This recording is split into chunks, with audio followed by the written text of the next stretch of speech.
CM Revanth పై మాజీ మంత్రి KTR fire అయ్యారు. కేటీఆర్ పై కేసులంటూ లీకులిస్తూ సీఎం రేవంత్ డైవర్షన్ పాలిటిక్స్ చేస్తున్నారని మండిపడ్డారు. కేసులకు భయపడేది లేదన్న కేటీఆర్ నిన్నటిదాకా ఒక లెక్క, రేపటి నుంచి మరో లెక్క అన్నారు.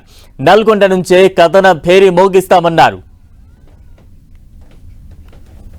తెలంగాణకు ముఖ్యంగా కృష్ణా నీళ్లలో అన్యాయం తలబెట్టే ప్రయత్నం చేస్తున్నామని చెప్పి కేసీఆర్ గారు గర్జిస్తే దానికి సమాధానం చెప్పే సత్తా లేదు కాబట్టి ఏం చేయాలి? కేసీఆర్ మీద కేసు పెడుతున్నా అని లీక్ ఇయ్యాలి.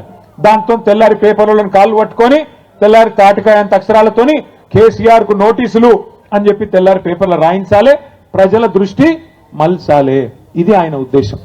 6 గ్యారంటీల గురించి ఎవరు మాట్లాడొద్దు, రైతు బంధు గురించి ఎవరు మాట్లాడొద్దు, రైతు కూలీలకు నెలకు ఇస్తానన్న 1000 రూపాయలు, ఇందిరమ్మ ఆత్మీయ భరోసా అని బిల్డప్ ఏదైతే ఇచ్చిండో, లక్షలాది మంది రైతు కూలీలు ఏదైతే ఎదురు చూస్తున్నారో దాని గురించి మాట్లాడొద్దు. ఇట్లా 420 హామీలు ఏవైతున్నాయో వీటన్నిటి నుంచి దృష్టి మళ్లించాలంటే ఏం చేయాలి?